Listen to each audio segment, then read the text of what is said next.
Alright. Next. Probably the last one for the first half of this series. I think we're only going to get 2 videos out of this. Go Princess Precure. Where does this fall in the Precure time? I think this is right before Mahotsukai, I think, or right after Mahotsukai. No, this would be right after Mahotsukai, I think. But I don't remember. In any case, I don't know anything about this one, but you know me, I like Precure when Precure's good. Let's give it a shot.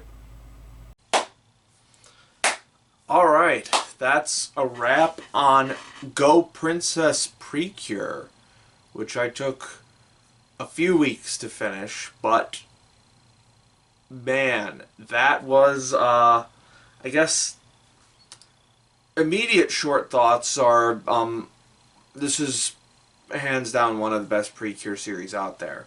Like, no hyperbole. This, at the very least, this is number 2 for me. I would have to rewatch Star Twinkle to see if it's my number 1 now. I don't think it is because Star Twinkle is so special to me in a lot of specific ways. But, man, this one's easily in the running for best Precure series, which is not surprising at all. I think it has, like, the 2nd or 3rd highest rating for a Precure... No, it's the 3rd highest rating, because I believe highest rated Precure series on Mal is Heartcatch, and 2nd highest is Hugto, and then 3rd highest is Go Princess. And well deserved. Well fucking deserved on pretty much all fronts.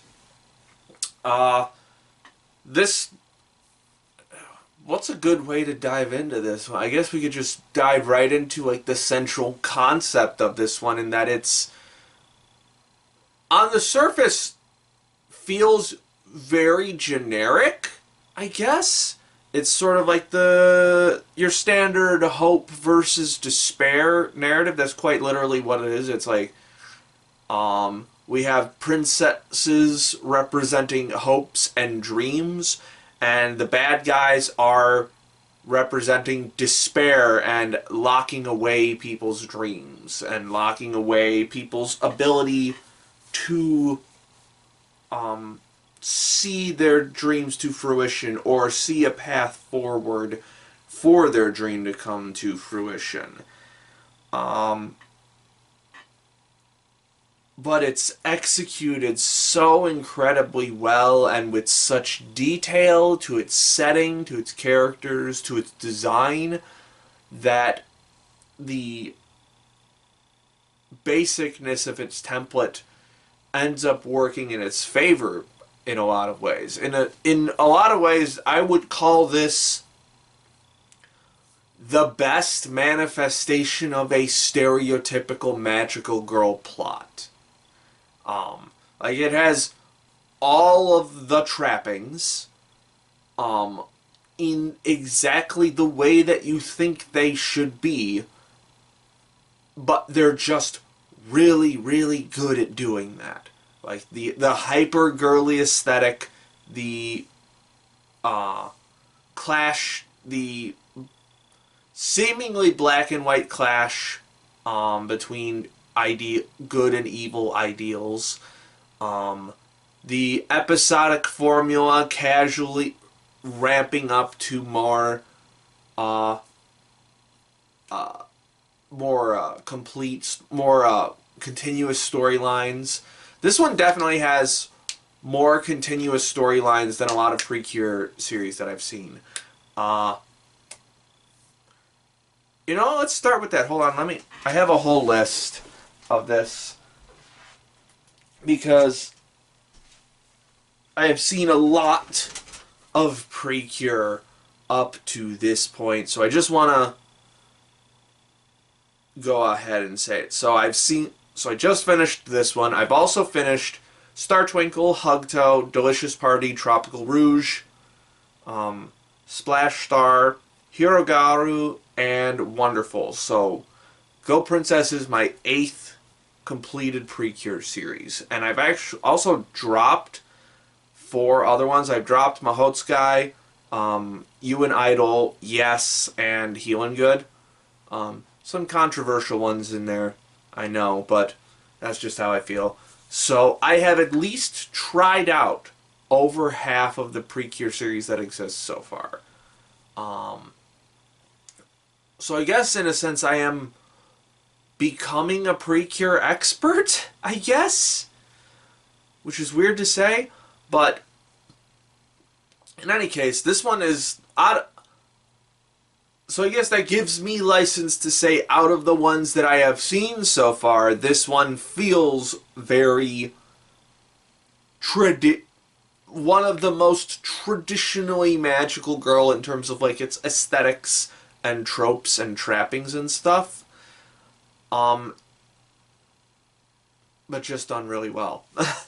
I also really I like when Precure dives into its themes really well. I like when it really integrates the themes into the plot and the characters and the messaging and all of that. That's why Star Twinkle is my number one, because it combines themes of imagination with multiculturalism and the other and acceptance of the other and stuff like that. That's Star Twinkle. Go Princess Precure is about how dreams manifest, how we go about accomplishing our dreams or making plans towards accomplishing our dreams, what happens when our dreams suddenly shift course, what happens when we hit major road bumps towards our dreams.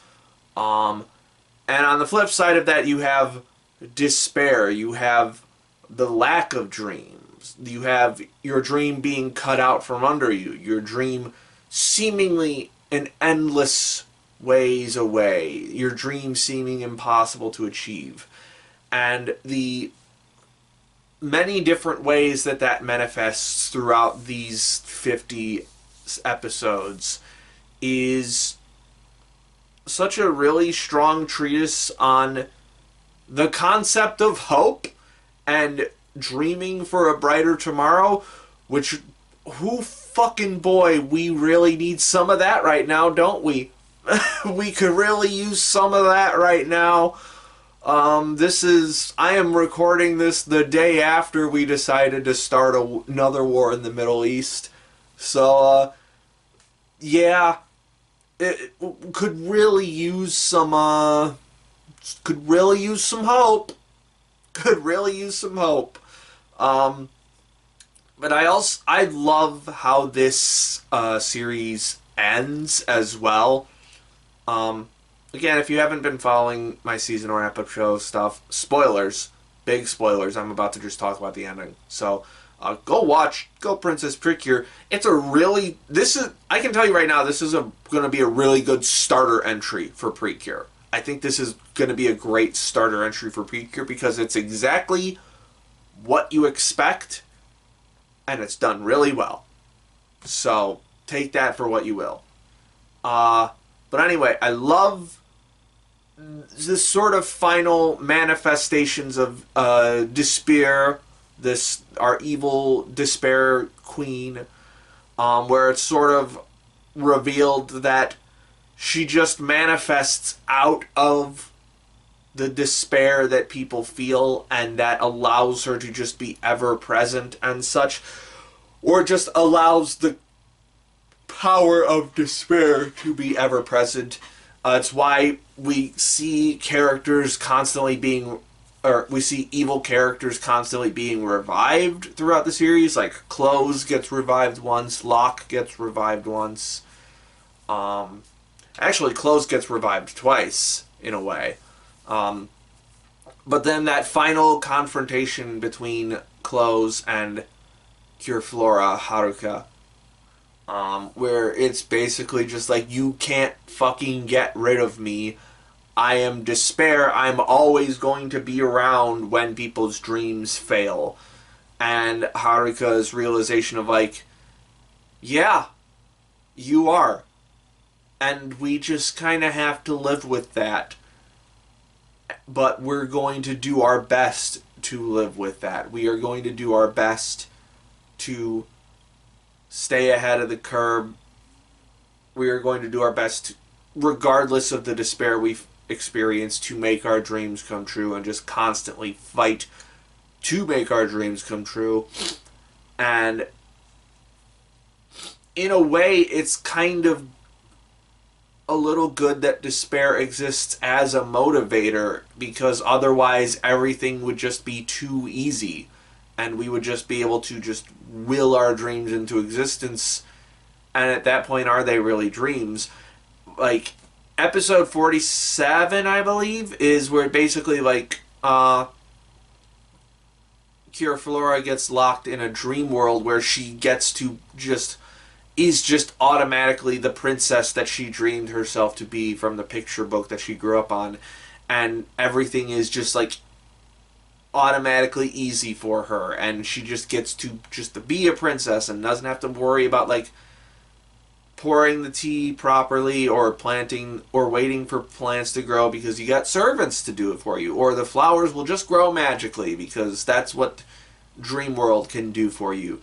And she's just incredibly dissatisfied with that,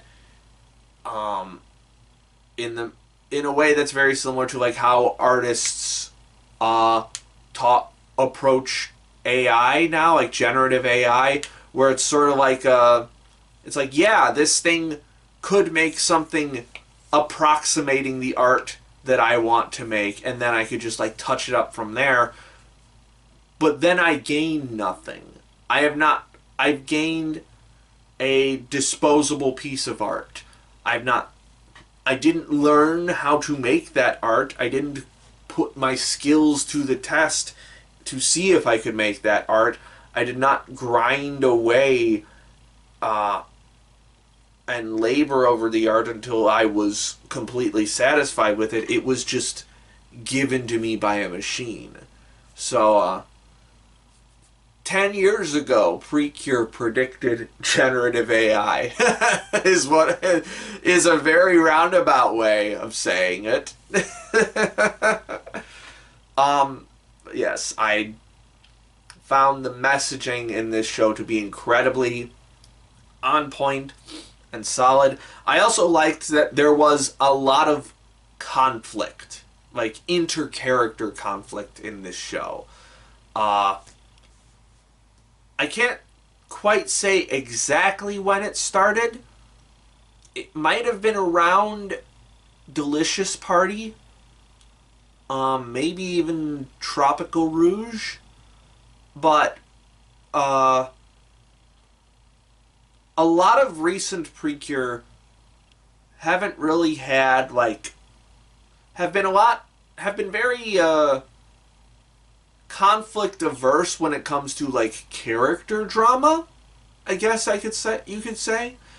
It's not like there's huge melodramatic swings in Go Princess, but, like, there are, like, conflicts that arise amongst the characters in the show. If not the core cast, then, like, ancillary characters that the core cast interact with. And it gave it that nice little dramatic edge that really made it a lot more compelling in a way.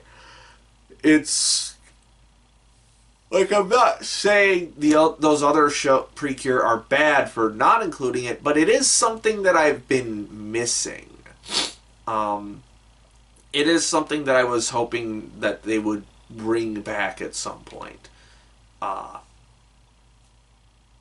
So I liked that. I loved the villains for this round. I thought they were very solid and thematically really good at, like, how this a supervillain or structure like this kind of manifests. Like, we have Despair, she's just kind of there. She's just the big evil bad guy sitting on her throne. But, like, the minions I fucking love. Close starts off as just, like, the generic spiky-haired bad guy who eventually, like, is so committed to the cause despite being bad at it that he literally gives his life for the cause. and then Despair resurrects him into this much more conniving and strategic bad guy who eventually becomes sort of the master of Despair himself as a successor to Despair. And also, I really like that he's the one who ends this series instead of Despair, because it's like Despair was the one who wanted to conquer everything. Close just wanted to serve Despair and spread despair. And once she was gone, and his conflict with Haruka was resolved, he really didn't have a reason to continue attacking everybody. So he just kind of wanders off into the ether and now exists in the background as General Despair. Really cool arc for him as a villain. Then there was Shut, who I can't help but read as like a poof clone, like from Hunter x Hunter, because Hunter x Hunter ended the anime reboot for Hunter x Hunter ended in early 2014. I think it was early 2014 or maybe mid 2014, somewhere around there. And then this show began in early 2015. Now, who knows how long it was in the pipeline before that, but just the general way that he acts reminds me so much of Poof, especially like in how Poof relates to his job as Meruem's like guard.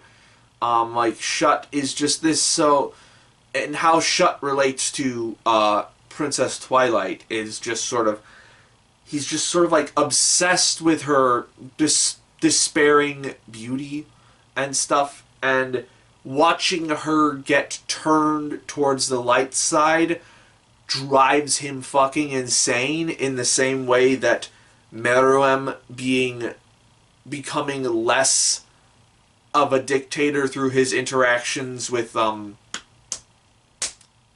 can't believe I forgot her name. Komugi. Through his interactions with Komugi drives Poof insane. It's, if you put them next to each other, it's like, yeah, he is definitely a Poof clone, but a very fun Poof clone. Like, he's just as flamboyant, but instead of like violin and just obsession with Meruem, it's makeup and obsession with Princess Twilight. Then there's Locke, who is this sentient hoodie of sorts, I guess, who took over the body of a fairy from the Hope Kingdom, but there's a period of Despair's absence where he's like in charge, like Despair sort of leaves him in charge, and eventually he just sort of decides, like, you know what? I think I could do this myself. I don't need Despair to do this. I'll do this myself. I'm not her lackey. I can fucking do this. Oh, and I completely forgot that Shut is like the one who, the first villain to have like a face turn in this, where it's like eventually he just gets so driven into despair himself, and he's like, I have fucking nothing and it's all your fault. And then eventually he just comes to the conclusion of, maybe I just need to just take some time to myself and do me. Because it's like he's clearly got interests outside of spreading despair. Like, he really, like, he likes his makeup. He likes looking pretty. And that's sort of part of the catalyst for his heel turn, because like all the Clothes and Despair are like, why the fuck are you obsessed with your makeup? We got shit to do. And it sort of represents a lot of different prongs of, I mean, compare it to today's fascist movements. Like, you have the guy who is absolutely fucking diehard and willing to die for the cause. You have the guy who attaches himself to the cause because it aesthetically aligns with himself, with his aesthetics, but there are other things that he could be doing instead. And then there's the guy who's just a fucking schemer and is just like, I bet I could do this better than the guy in charge. So a lot of political parallels in this that I think are very strong. Uh, and I guess I mentioned her, so we have Princess Twilight, who is actually Princess Toa, who was a princess of the Hope Kingdom who was brainwashed into becoming Despier's adopted daughter of sorts, voiced by Miyuki Sawashiro in a pretty dang solid Miyuki Sawashiro performance. Her first arc as Twilight, as this Princess of Despair, is very compelling. She's just a very alluring kind of villain in how stoic and menacing she is. A lot of the villains in this are extremely menacing, in no small part due to the art and animation, but we'll get there eventually. And then I love like her eventual face turn and turning back, reverting to pre-brainwashing and becoming Toa again, and then the grief and guilt that she feels as a result of her remembering what she did while she was brainwashed, and her obsession with we gotta get the Hope Kingdom back as soon as possible now because of what I've done. I guess you could call her a predecessor to Cure Finale / Gentle in Delicious Party Precure. I'm sure that trope has shown up several times in Precure by this point, in earlier entries, because this is actually, yeah, aside from Splash Star, this is the earliest Precure that I've finished, I believe. Hold on, let me look at my list again. Yeah, this is the earliest Precure that I have finished now, aside from Splash Star, which was like the third entry. Yes, Precure 5 came before this, but I didn't finish that. I dropped that one. But I'm definitely interested in going back even further now to see some older entries into this franchise. I have to see Heartcatch at some point. I have to watch it at some point. But we'll save that one for a rainy day. But leading into our lead cast, I adore all of these characters. They're so solid. Haruka is our bubbly pink Precure whose dream is to be a princess. Episode 39 was an absolute highlight for me, with her character of this person who she trusted so much through no fault, no malicious intent, but through genuine consideration and concern for her. At one point, he's like, you don't need to do this. You can just give up on this dream. And it just sends her absolutely spiraling into despair. The different trials that she has as this bumbling commoner, gradually rising to a noble lady status of sorts, or at least the skills of a noble lady, the skills of a princess. I already talked about her thing in episode 47. Just really solid, never give up character, except the time that she does give up, and it makes it it's a very, very powerful episode, seeing her work through her despair. Before I forget, I love that the non-magical cast of this series participate in the finale. I love that after the Precure reveal their identities, because there's no way they can hide it anymore, the rest of the school that they're at joins in to help their dreams and like give their dream energy of sorts to the Precure to help them save the day, because it's sort of like the message of like, hey, it's not just for people fighting off despair all the time. It has to be all of us. It has to be a community effort to fight off the bad things that are happening. Really liked that. And I really liked Yui as this part of the core cast who is not a Precure. Like, eventually she just gets brought into the fold as someone who's like, oh, you guys are doing this thing? Oh, that's weird. And she just is sort of like this liaison character between the magical and the non-magical stuff. But also a solid character in her own right with this, her desire to be a picture book writer. Yeah, she's good. Really liked Minami as our student council president slash heir to a shipping conglomerate, it seems.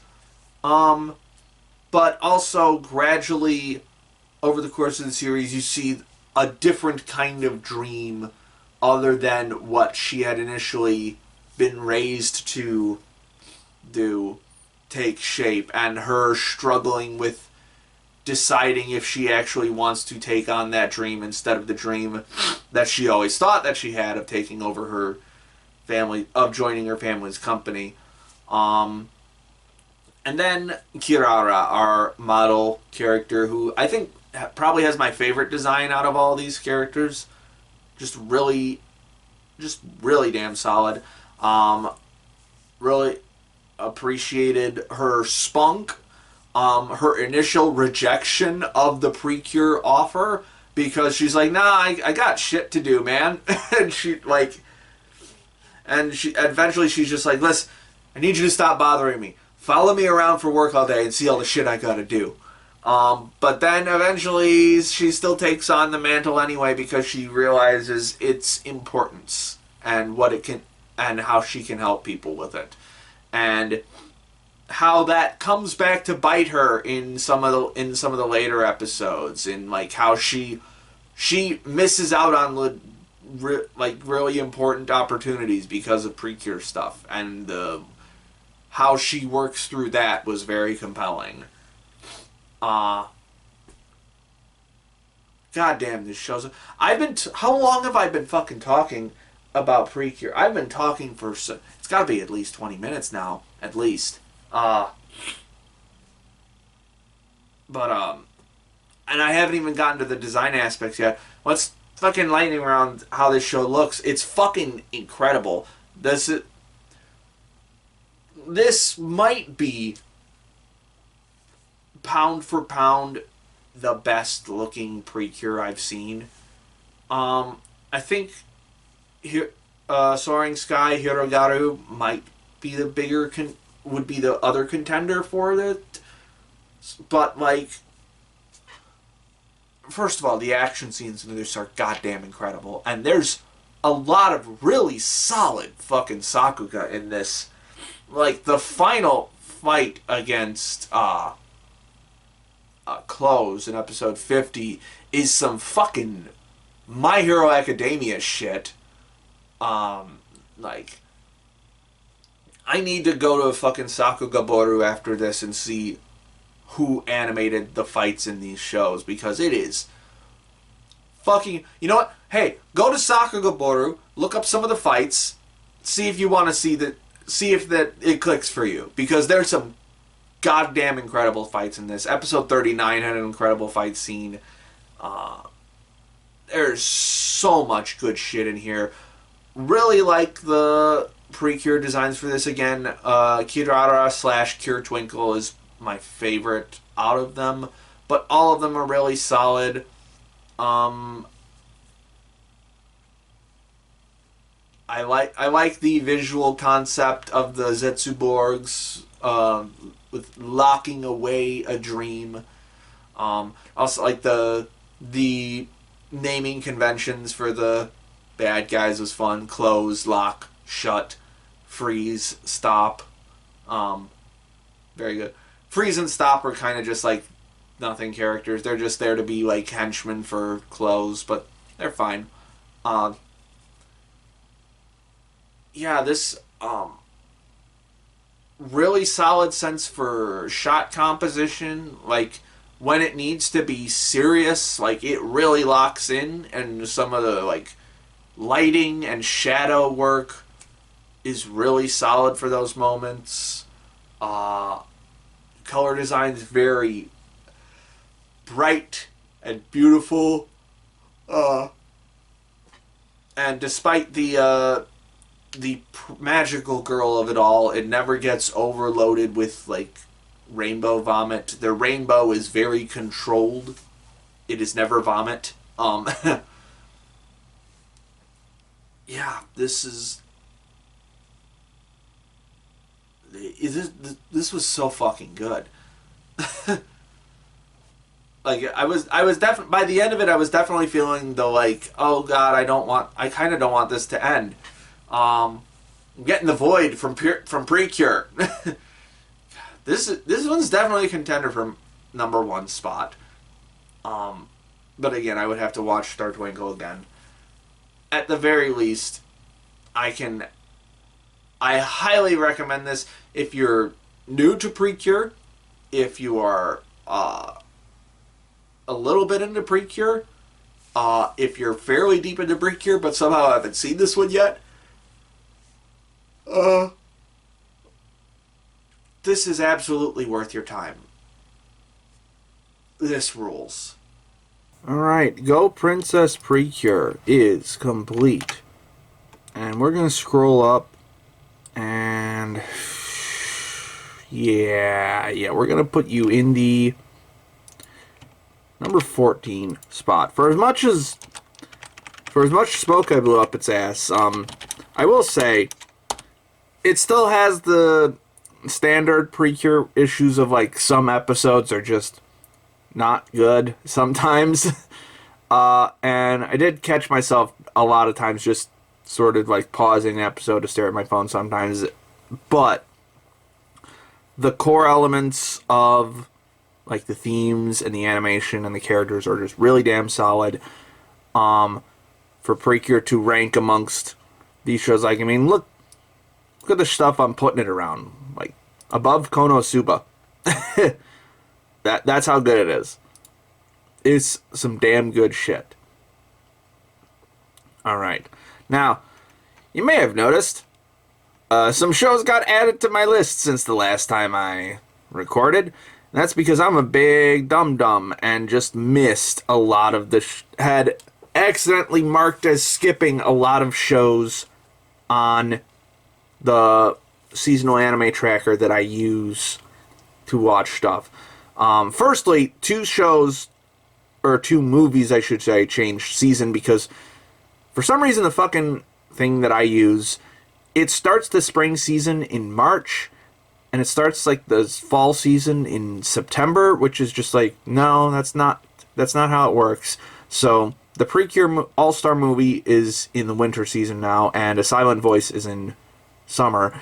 As for the shows that I added, we have King of Prism by Pretty Rhythm, which is a idol movie, I believe, 50 minutes, I think.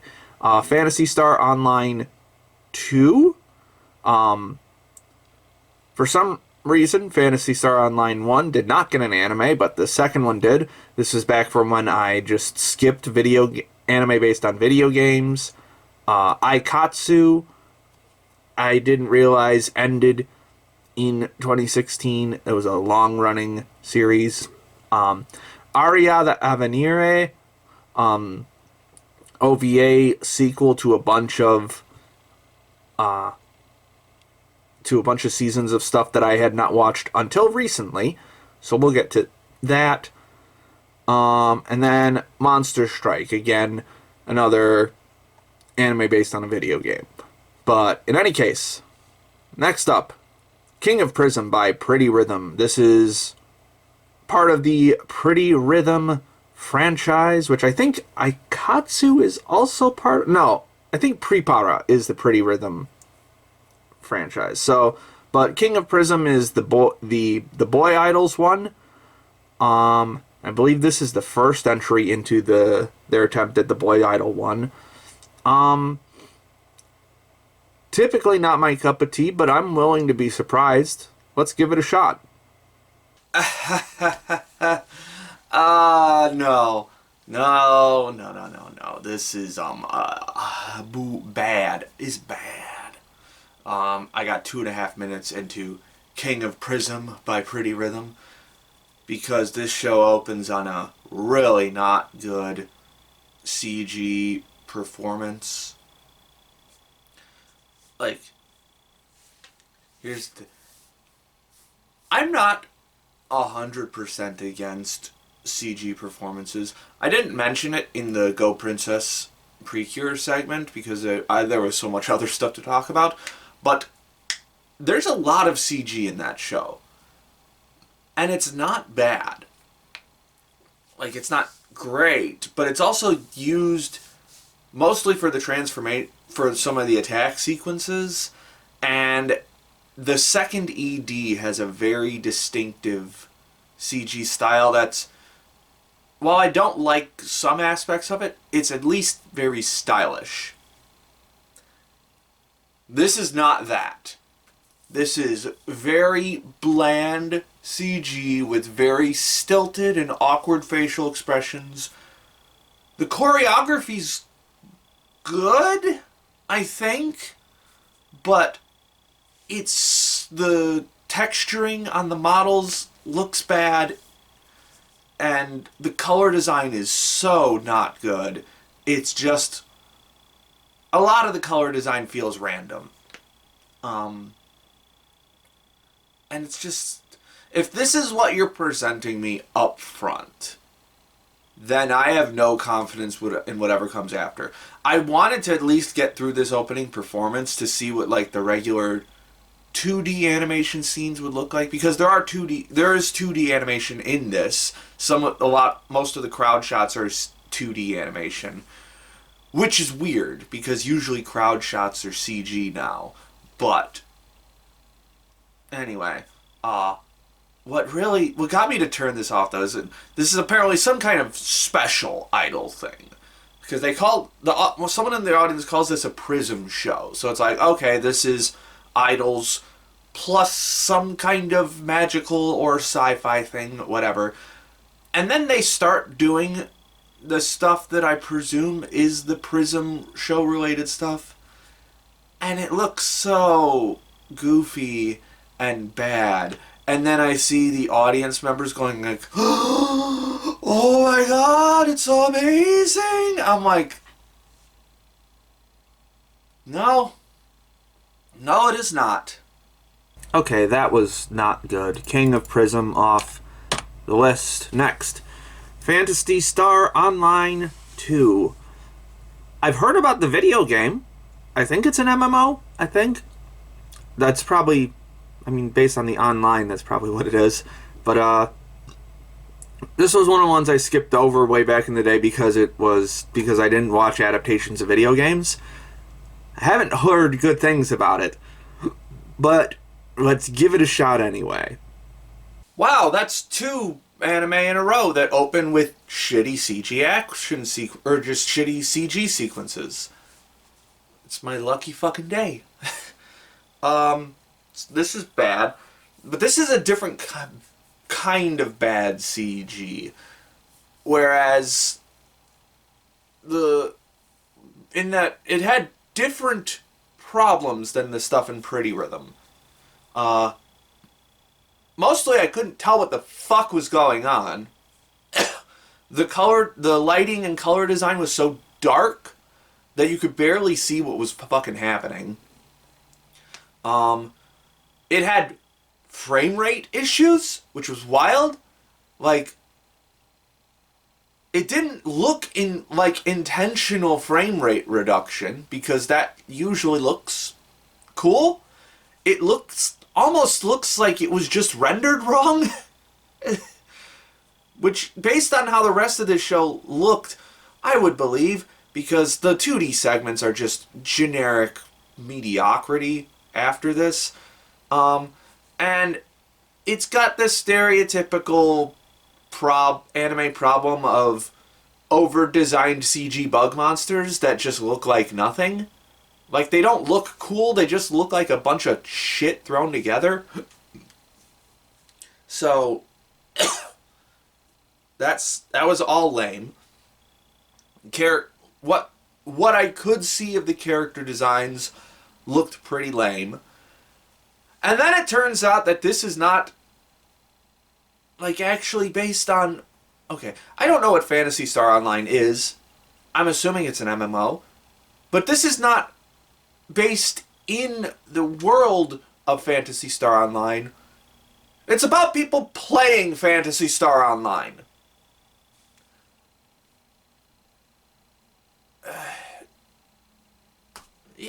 Yeah, I'm sure that concept has been done already, and it has been done well. But why open with just the full CG action sequence with no context then? Also, if you're going to open with if you're doing the in medias res action scene cold open, usually you do that because the action's really good. This was shit. I didn't watch enough to get any of the characters because this show just looks bad. But I will say, definitely a production owned by Sega, because for some reason the campus where these kids go to school has like a fountain in the middle shaped like Sonic's head, like Sonic the Hedgehog. So that was wild to see. Yeah, this sucked. Alright, well that sucked shit. Phantasy Star Online 2, off the list. Next, Precure All-Stars movie, Singing with Everyone. This is one of them big Precure Avengers movies. I've only seen All-Stars F so far, and that's like one of my favorite Precure things, period.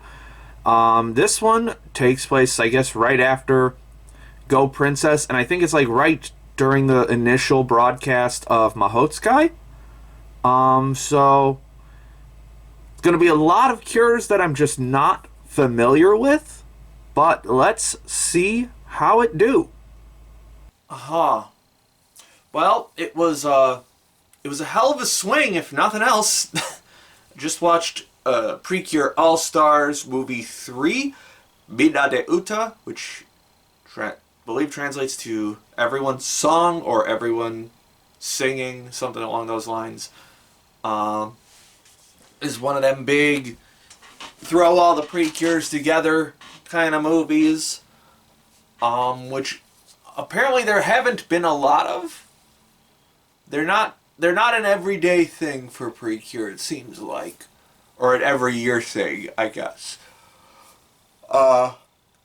And this one was interesting because it was a musical, or at least it had elements of a musical. It had diegetic song, or like those. It had musical segments in it, at least 5. I don't know if you would count the one at the end because it's literally like a character singing magic into the world. I wouldn't really count the last one as being like a musical segment. It is a musical segment, but it is not a la musical, if that makes any sense. There are other segments that are definitely like, oh, this is like supposed to be like a musical thing. And there's at least there are 4 of those. And they are mostly squarely in the uncanny valley, unfortunately. Musicals don't come up a lot in anime. Like, specifically, like, musical theater style musicals don't come up a lot in anime. Perhaps because they are difficult to do. I could totally see that, because this was all of the musical segments were, well, 3 of the 4 segments were big swings in terms of like animation and staging and shot composition and stuff like that, and just actual composition, like the composition of the shot and how all the elements mesh together. Big swings that didn't entirely work. There's just something about them that feels very awkward. I can tell a lot of effort went into it. It just didn't quite work. I don't know if I could even say it's technically impressive, because like the awkwardness makes it less impressive, but at the very least I could say good on them for trying. It just didn't work, which is weird because the one musical segment where they didn't go all out and it was much more of a limited animation style, it worked fine. Like the song where Miracle and Magical are sort of yearning for each other. The most roommate Precures of all time. Yeah, I watched it. I have seen about half of Mahotsukai Precure, so I do basically, I know at least a little bit about them. But yes, I thought the way that one was constructed was fine. It worked pretty well. So I think you can do musical segments in anime with limited animation. It doesn't have to go all out. And in fact, I think that's what that one anime about the singing healing stuff. I can't remember what that one was called. Healer Girls. That had a musical segment in it that was actually really good. And if I recall correctly, it did use sort of a mix and of full and limited animation. So it's not an impossible thing to do. I just don't think it was done particularly well here. The songs are good. The lyrics are a little too literal, I guess. Like, I know that's part of... But, I mean, I'm not an expert on musicals, but I have seen a few musicals. And most of the time when they do the diegetic songs that are about the things that are happening at the current moment, they still have like a layer of abstractness and generalization to them. Does that make sense? Like, think about like West Side Story, the original West Side Story. Think about the lyrics to that. It's like more concept than thing literally happening. Does that make sense? I hope that makes sense. Also, this movie does something that I didn't talk about the Go Princess movie in my review of Go Princess Precure, because I was caught up in talking about Go Princess Precure. But that, I did a write-up for that, and you can go see my reviews of that on Mal or on my socials or anything. But there was something in that movie that I forgot to mention that shows up again in this movie that, as far as I can remember, doesn't happen all the time in Precure movies, and it's so assumably when you take your kid to this movie in theaters in Japan, you get a toy with it. You get this light stick thing. And the light stick shows up in the movie. And at some point, Puff and Aroma look into the camera and say, move your light sticks to help the Precure. And it's like, literally just like, you could argue that it is, yes, that it works in the scene itself, but we all know why it's there. It's there to talk to the 5-year-olds in the audience to say, swing your light sticks. Which, if you're a 5-year-old, cool. If you're me, very distracting. It happened in this movie, it happened in the just straight up, the Go Princess Precure movie. And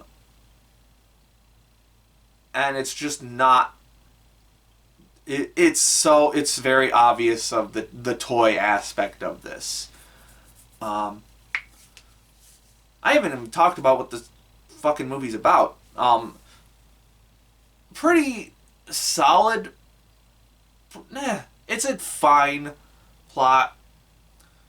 Villain is trying to capture all of the Precures so that they can get powerful. The villain turned good guy in this, her story was pretty fine, of like misunderstanding her mentor's intentions and thus leading her down the road to darkness. It was fine. Probably the best story aspect of the movie. I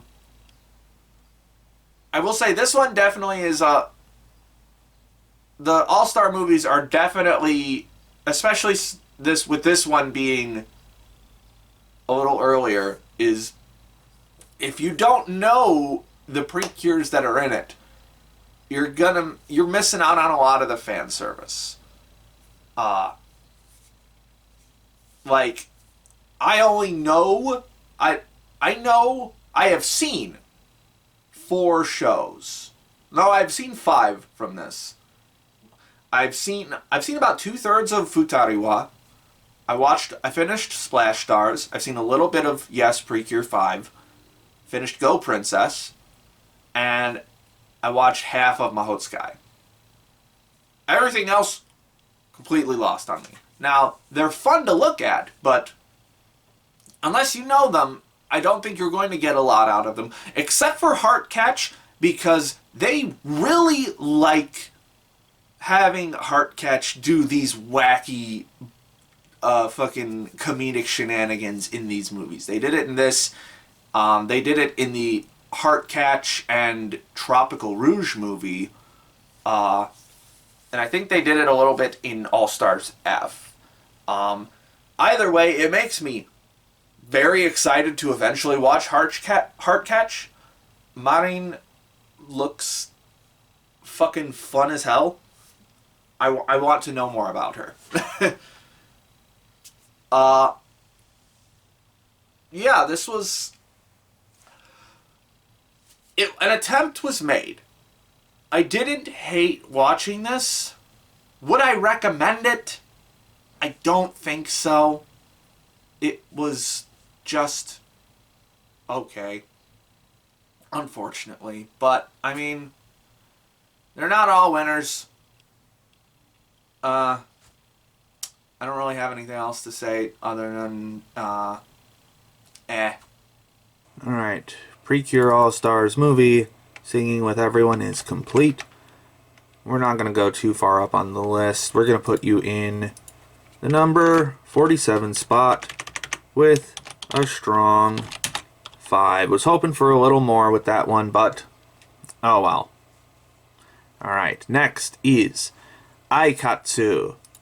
This is a big, long-running franchise about idols, I think. And there's something magical about them or something. I don't know. This has been a big franchise for a while. A lot of episodes in this one. Let's see how far I get. Let's see if it's worth the length. Yeah, I'm not gonna be able to watch 170 something episodes of this.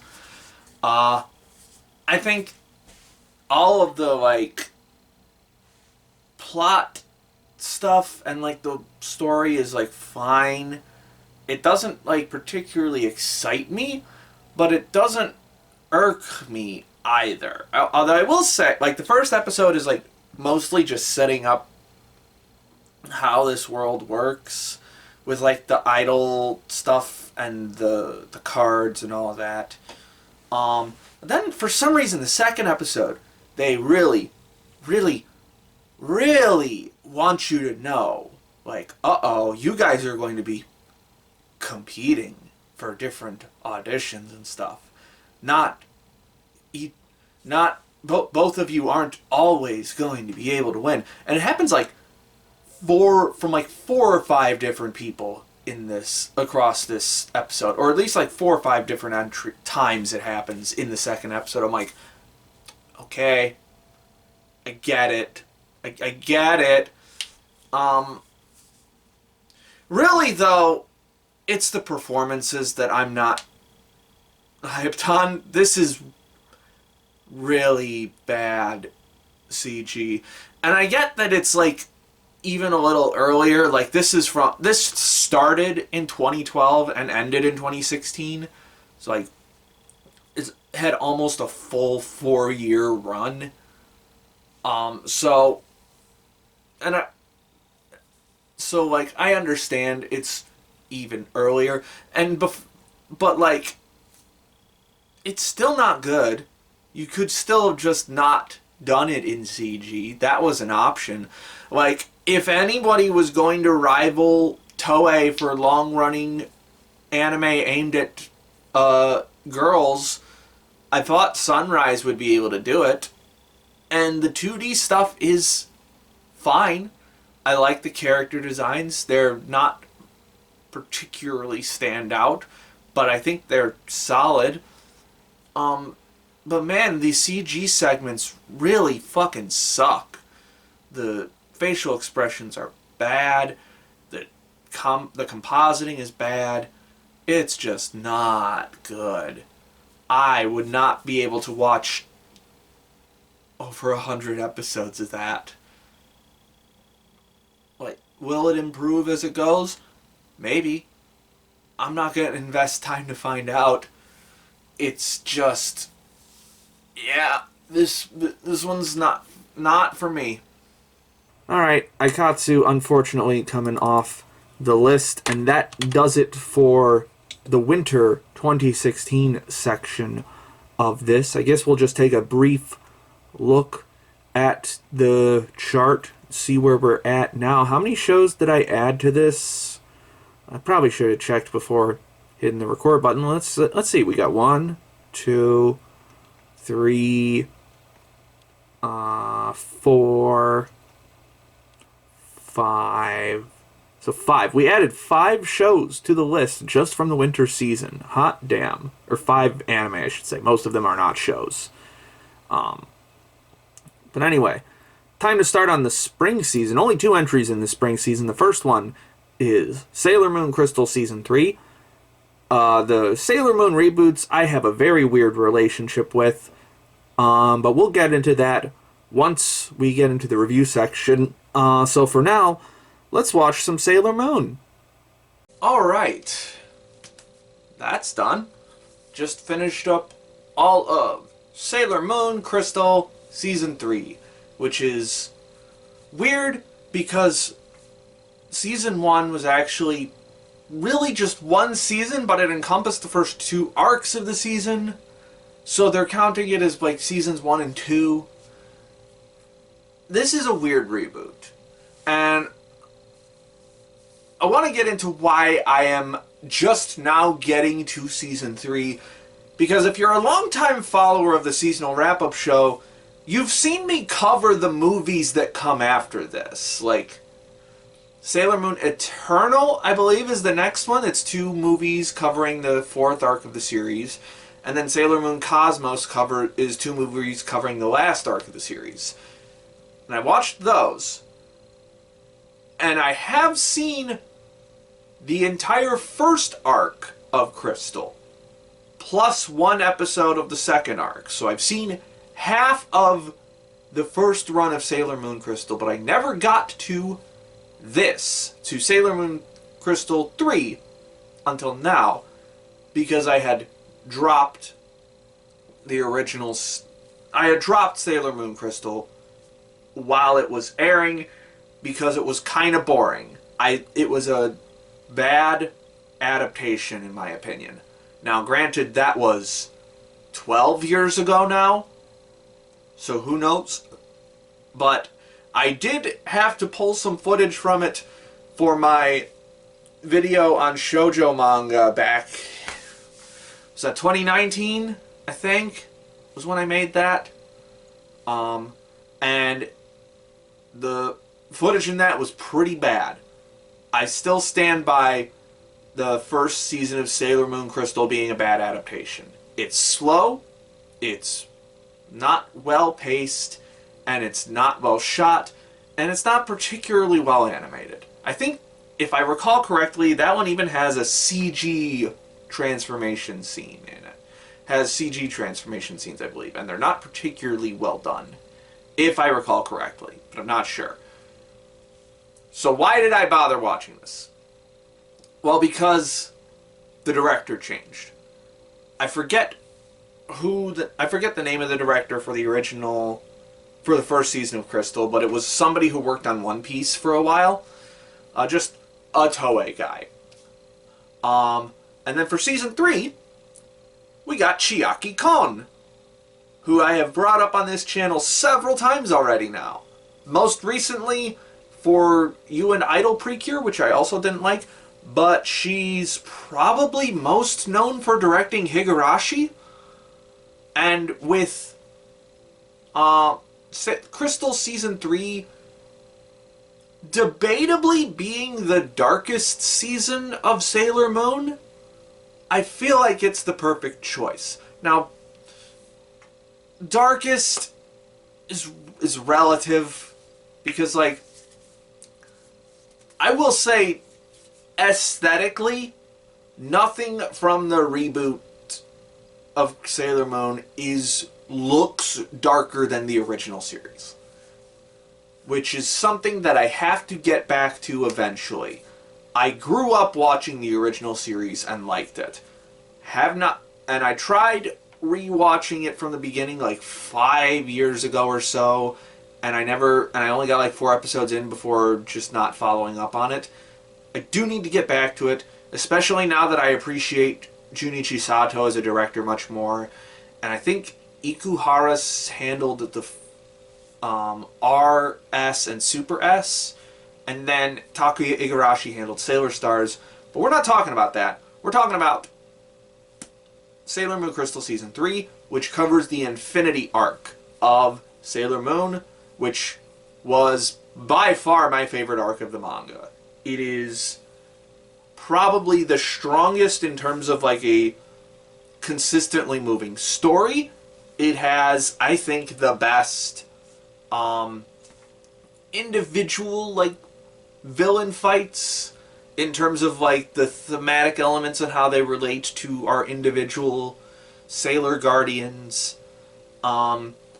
It's sort of one of the big turns of Usagi, like, finally mostly getting over her crybaby stuff from the early seasons, and eventually turning into a near self-sacrifice at the end of this season. And also Sailor Saturn. Sailor Saturn is probably my favorite Sailor Guardian.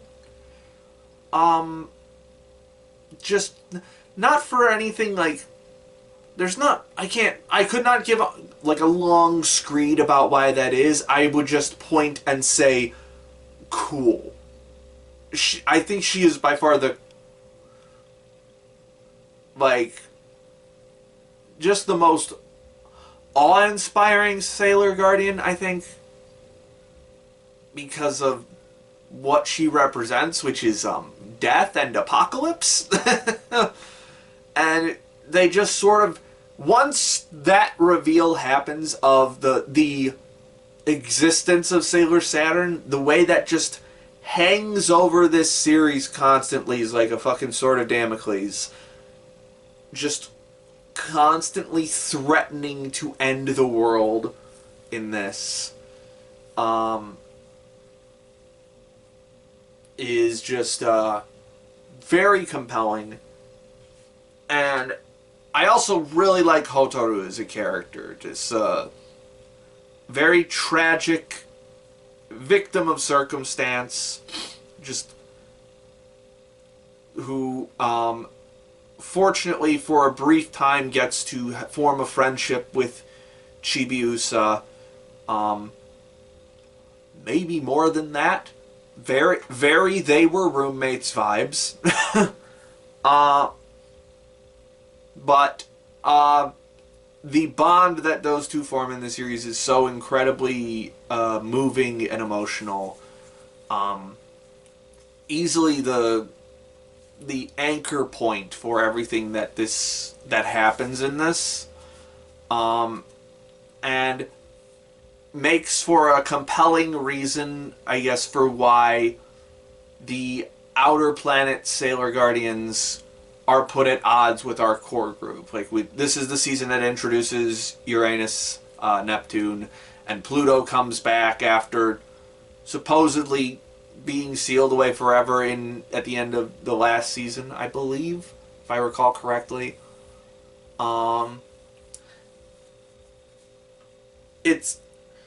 It's a long walk to get there, admittedly, because there's a lot of just constantly putting off the reason why Uranus and Neptune are so adverse to working with the Core 5 on this, and why they're just constantly being antagonistic about it and being secretive about it.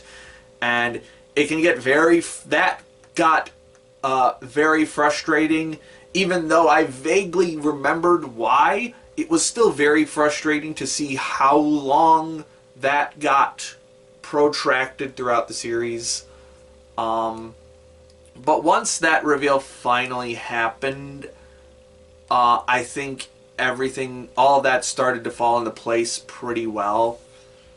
I will say, though, with this being an attempt at being a truly faithful remake, or a truly faithful adaptation of the manga, it comes with a few drawbacks in terms of the dialogue and how information is conveyed. Like, it's like some of it is just like the anime tropism of it all, of just like every character has to be named when you're addressing an entire group. The constant repetition of information. There's stuff like that. But then also there's these weird instances of like people, specifically Usagi a lot of the times, has to be told, now do the thing. Okay, I am going to do the thing. Even though it's like, you could have been shown that it could have been obvious that the thing needed to be done. Like, I know Usagi's not the smartest character, but also that doesn't really come up all that often in this season. Like, it only comes up at the very end, after everything's been resolved, that she's that we're reminded, like, oh yeah, she's kind of dumb. She's kind of dumb.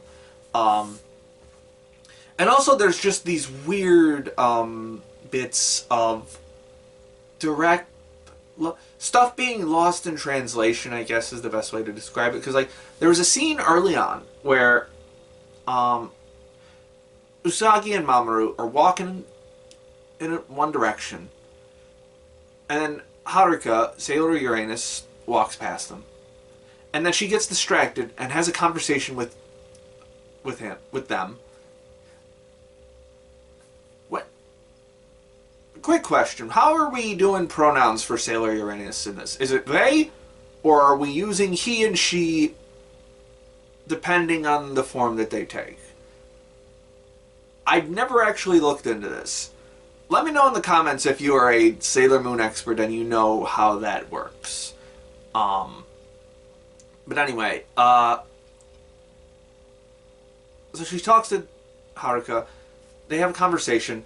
Then Haruka walks away, and there's like this melancholy wistfulness going on of like the tension, both in terms of the cooperation of the Sailor Scouts, and also Usagi kind of get some vague romantic tension is implied there because Haruka is a very hot guy who kissed her at one point. And then she continues walking in the opposite direction from where they were walking and walks into the arcade where all the other girls are at, implying that that's the direction they were heading all along. But that's not the direction that she headed on screen. So, very confusing, like, layout and editing and just continuity. So, that's not the best. But I will say, on the whole, it's definitely paced pretty well. A lot of it is due to the story content being as interesting as it is. I don't know if this is, I don't know if what the, I don't get to talk to Sailor Moon fans very often. They run in very different circles than I do in social media and stuff. So I don't know what the consensus is on what the favorite arcs of the show are. I know there is a lot of love for Sailor Saturn, so I definitely think this arc is up there. I can say for certain it's my favorite arc. Despite the main villain still suffering from what a lot of main villains in Sailor Moon suffer from, is that they are just personalityless evil monsters that want to conquer Earth for one reason or another.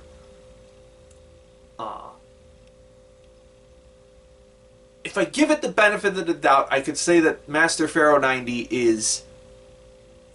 has a little bit more not personality, but just like background to characterization to him, in that he's fled his dying star system to Earth and wants to conquer Earth so that he can have a new homeland. But that's about as far as it gets. I'll be honest, like, endgame Sailor Moon villains are not the strongest. Like, you got Galaxia, and that's about it. And she also got shafted in the Sailor Moon Cosmos adaptation, if I recall correctly. That was a not great adaptation. The Crystal adaptations kind of ended on a whimper. So, that's unfortunate. But, at least they had a very strong middle point. They had a strong peak. I will say this one has me torn on the aesthetics of everything. Because on the one hand, this isn't what the manga looks like at all. These are two completely different eras of character design.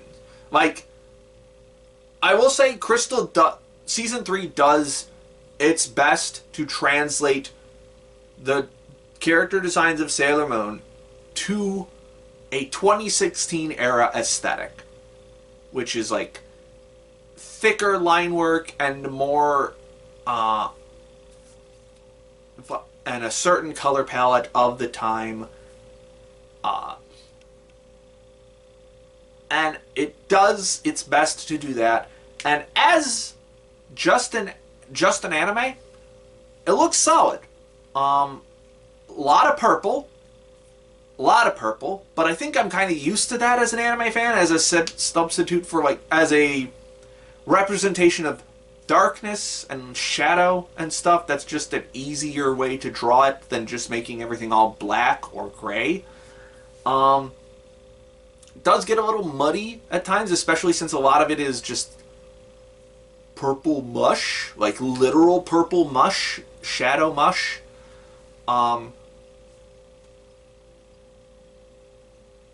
But also, what I'm torn on is, like, the art for the original Sailor Moon manga is is a lot more wispy and ethereal, and a lot more, much more shoujo-y in the add-ons to it all. Like, Sailor Moon is hardcore shoujo.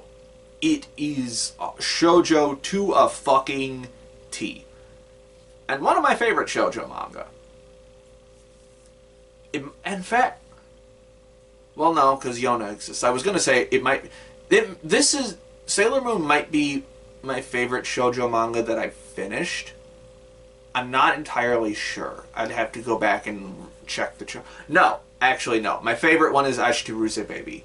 But once I finish Yona, that will be my favorite shoujo manga. But Sailor Moon's up there. It's at least...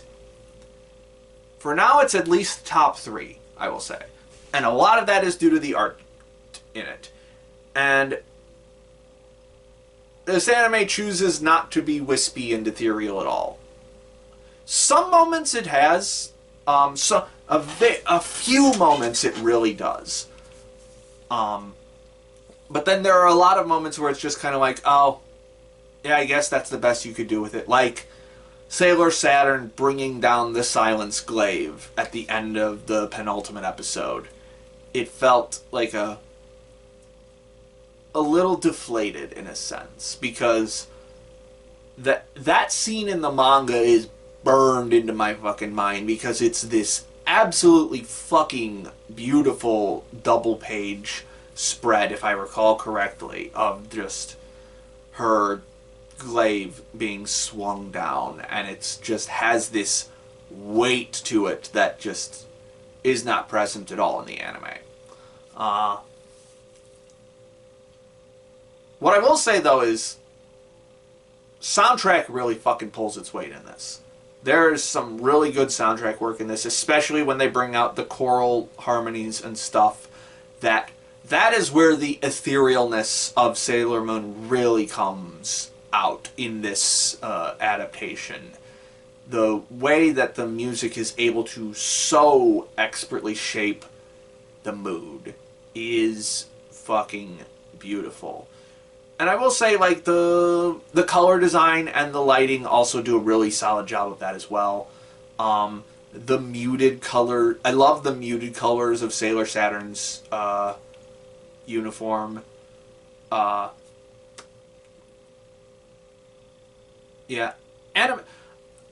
Nitpicking of the manga, of being a manga fan aside, this was probably the most solid adaptation of the entirety of the Sailor Moon reboot. Which is weird because the stuff that came after this was movies. And so you would think that they'd have, like, more. But, like, there is more Sakuga in this series than there is in the movies that come after this, as far as I can remember. Now, the movies after this, the second movie in the 2-movie pair that comes after this, did look really dang good. But on the whole, this is a really solid looking show. Very crisp and clean character designs. Solid action cuts. I noticed some impact frames on one of Sailor Mars's attacks. I was like, oh, that's cool. Yeah, this is peak... Story-wise, this is peak Sailor Moon for me. I will definitely need to, at some point, go back and watch the original series, despite how much filler is in it, and see how that goes. And also, if I recall, they take some pretty notable liberties with the story as well. Maybe I'm wrong on that, but for now, I finally have touched on, or I have finally tried out all parts of the Sailor Moon Crystal franchise. I don't think I'm going to go back and watch and finish the first season stuff, because it's just not as good. The character designs are so much better starting with season 3 and onwards.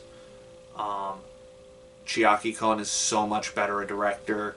And there was some pretty solid imagery throughout this one, especially all the stuff surrounding Hotaru / Sailor Saturn. Yeah, I enjoyed this quite a lot.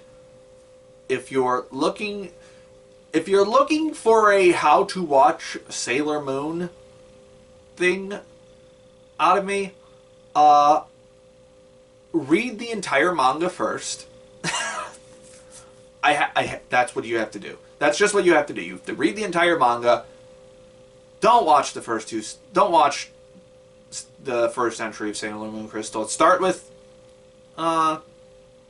season 3, and then you can watch the Eternal. I believe Eternal is the one that comes after this, and then I'm on the fence as to whether you should watch Cosmos, the last one,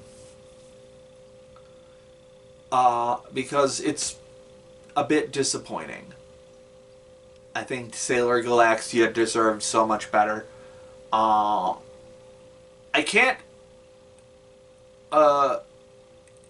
I can't recommend the original series solely because I don't remember enough of it. But my primary recommendation is read the manga first and then go from there. Specifically, if you can get your hands on those Kodansha Eternal editions. Like, do I have... Hold on, let me go run out into my hallway real quick. Where is it? Yeah, and just, if you can get yourself one of these, this is the Sailor Moon Eternal Edition. I wonder if it's got the panel in here that I'm thinking of. I bet it does. Maybe? Hold on. No, this is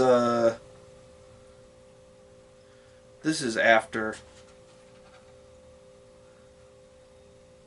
Yeah, this is after everything resolves, so maybe it's one yeah, this is the Dream arc. So hold on. Sorry, not ending the recording quite yet because now I'm obsessed with finding this panel. Alright. So yeah, it's going to be in volume 6 of the Eternal edition somewhere. Almost there. Yeah, see? Like, just the sheer minimalism of it is just so beautiful. And like it's just so fucking... The art in this is really goddamn good. The art in Sailor Moon's got some really goddamn good art. So, yeah. Read the manga first. I would at least recommend Season 3 of Crystal and then the 2 movies after that. But get into Sailor Moon. It's good stuff. I also want to give a brief shout out to Misato Fukuen's performance as Chibiusa in this. You probably know her better as Toga from My Hero Academia. Very different role, but she really pulled her weight in this one in terms of like the emotional core of this. Really good stuff. Yeah, Sailor Moon Crystal Season 3 is complete. We're going to put you... Where did I say? Yeah, we're going to put you above Momo Curry. And in the number 23 spot with a strong 7. Good stuff. Glad I came back and gave this season a shot.